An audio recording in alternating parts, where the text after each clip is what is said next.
Today on FluTac, we talk about the Century Arms C308 sporting rifle. And I'll let you know my honest review here on FluTac. And is it worth the money?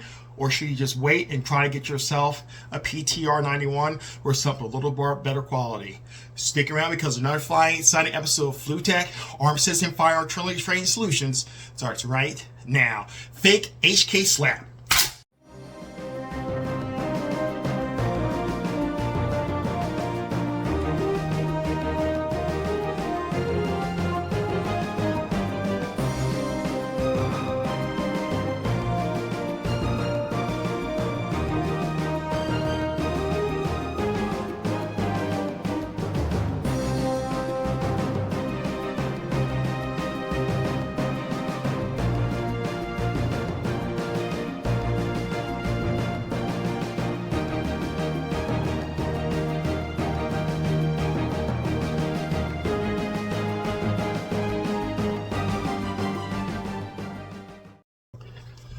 Alright guys, thank you very much for joining me in another episode of FluTac. I'm your host, the Faceless Gunslinger, and today we're going to review the C308 semi-automatic battle rifle or G3 clone of the H&K.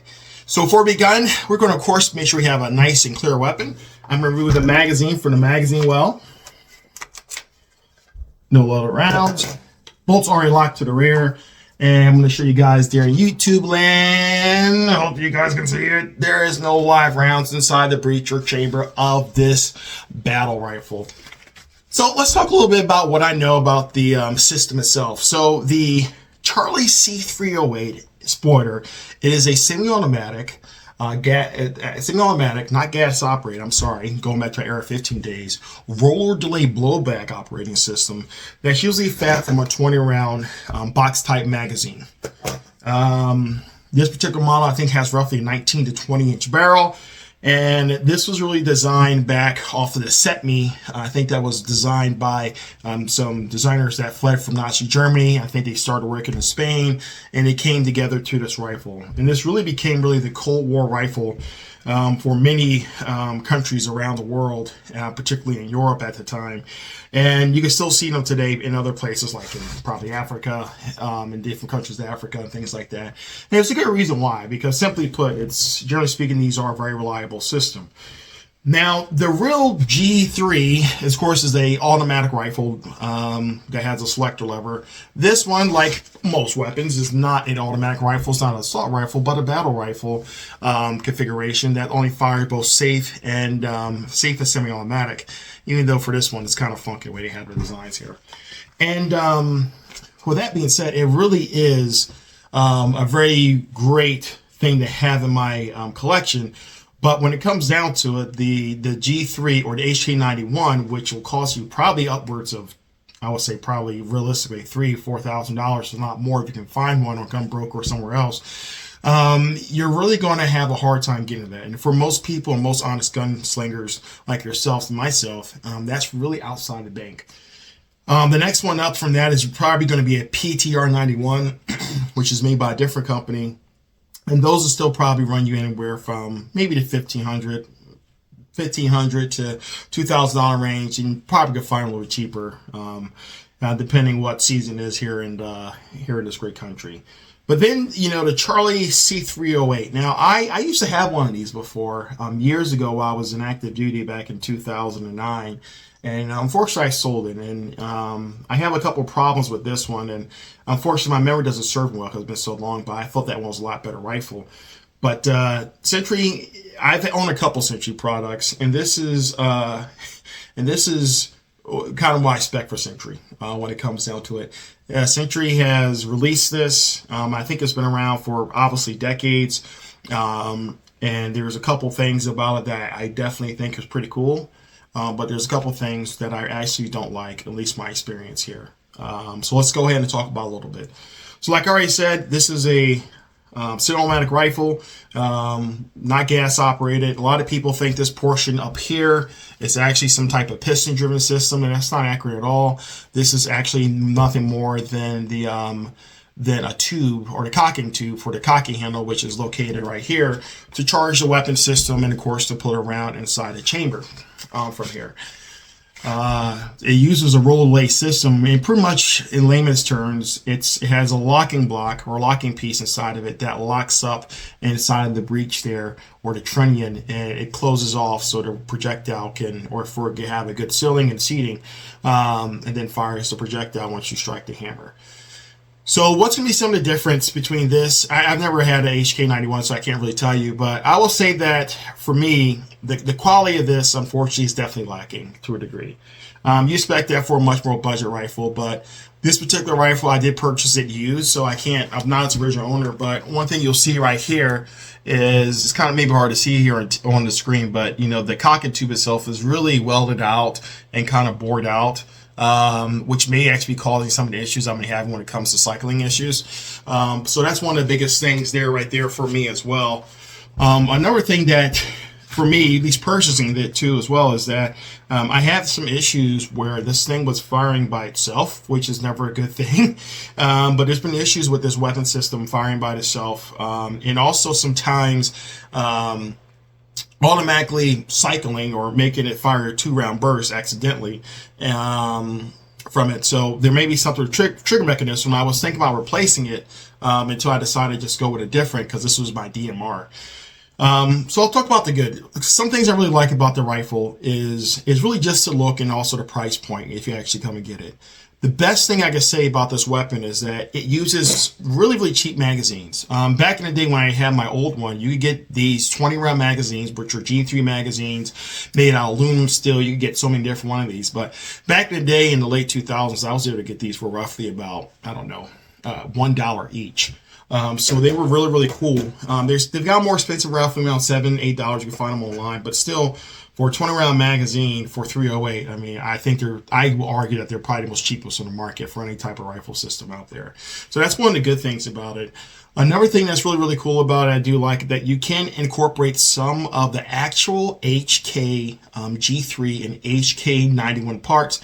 Make sure you don't put the low receiver on there and change out the bolt, though, because that's something you don't want to do if you want Uncle Sam knocking your door for stuff. But there's a lot of great aftermarket accessories here for actually a really, really good price that you can put and modify this rifle to make it to suit your own needs. A couple things I did was got a little bit cheaper rail system, Picatinny rail system here.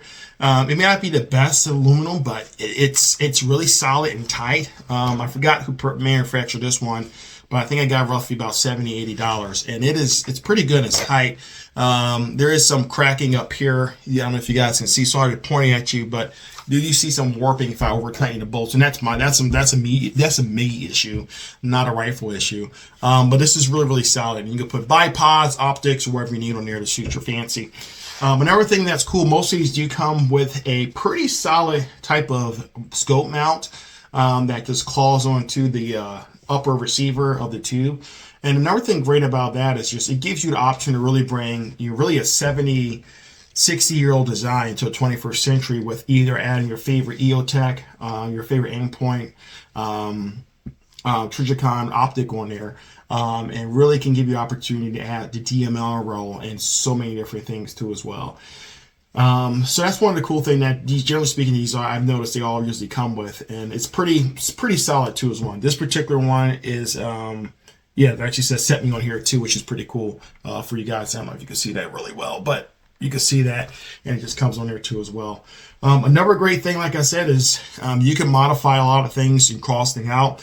I switched out the rollers. This particular stock is actually a true H&K jungle stock, and I upgraded the what's a modification? I upgraded the recoil spring or the buffer spring inside here too as well.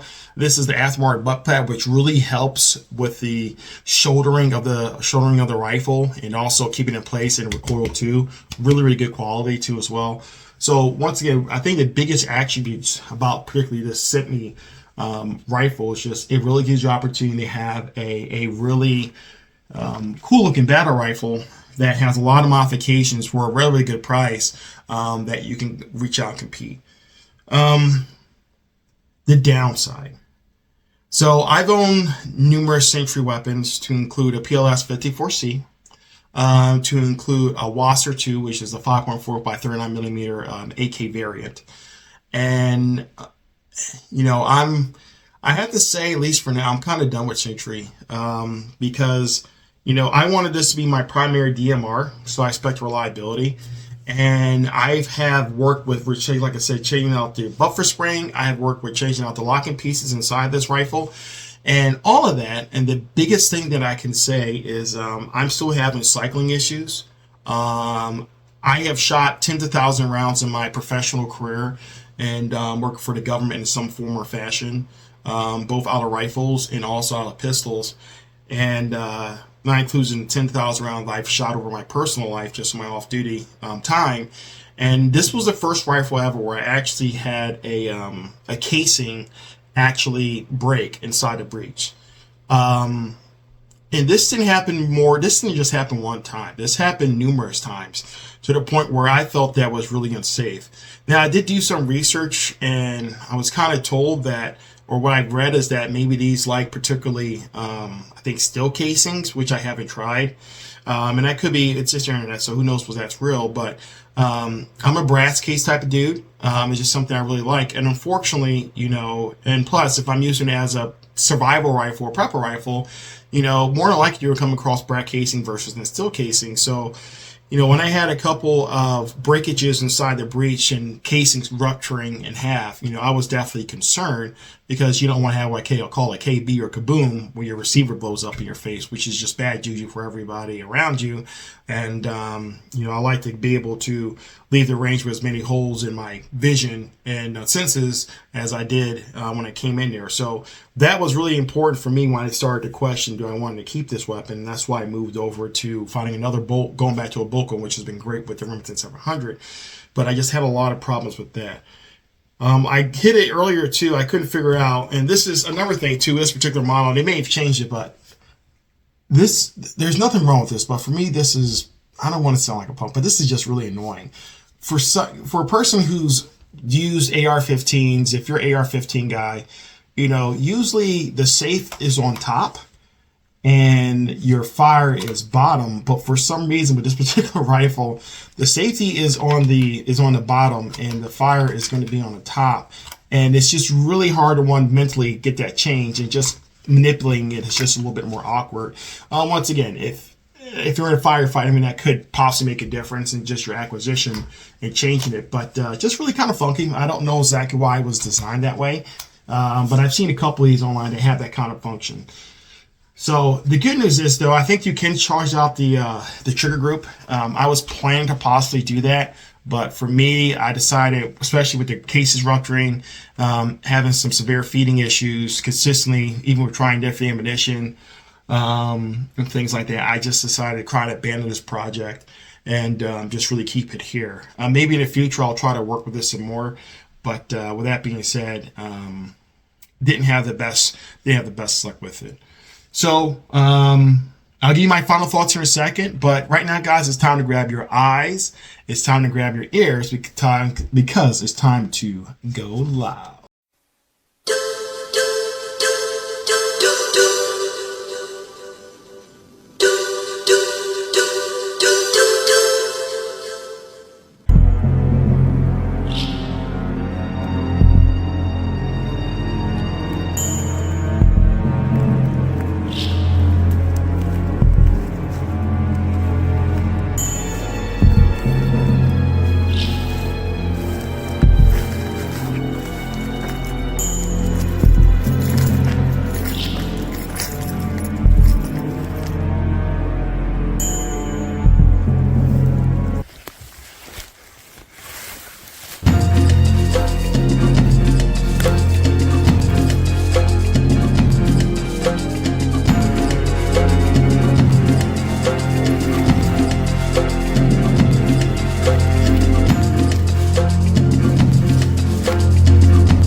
Now that was exciting. Guys, thank you once again for joining me. So let's go ahead and get my final review. What I recommend currently, the Charlie, like I like to call it, the Century Sporter 308 caliber rifle. I'll say for me, I would say no. And the reason is because I haven't shot any, but if you could get a PTR 91, that's going to be maybe a couple $100 more expensive, but you have more reliability, more operation and functionality, then why waste your time on something like this where you have to be worried about it? I don't think this is the flaw with the G3 rotor blade system. For me, I just don't know. And then again, there could be things. I'm not a gunsmith. There could be things here that I couldn't see that the previous owners had that has caused a lot of things to maybe just have this rifle lock up. Like I said, there are a lot of pros. I mean, magazines are cheap. Once again, magazines are really, really cheap. You can use HK parts and to customize it. And, you know, when it comes down to it, it is a 308 battle rifle that is able to reach out and touch somebody. And, you know, modifications and additional stuff are really cheap. Once again, it counts for me with just really reliability to include breaking of shell casings inside the breech for my own personal experience with brass casing ammunition. For a rifle, modern rifle, it is relatively heavy, especially if you add something like this, like a Picatinny rail towards the end for the forend. It's going to be a very, very heavy rifle.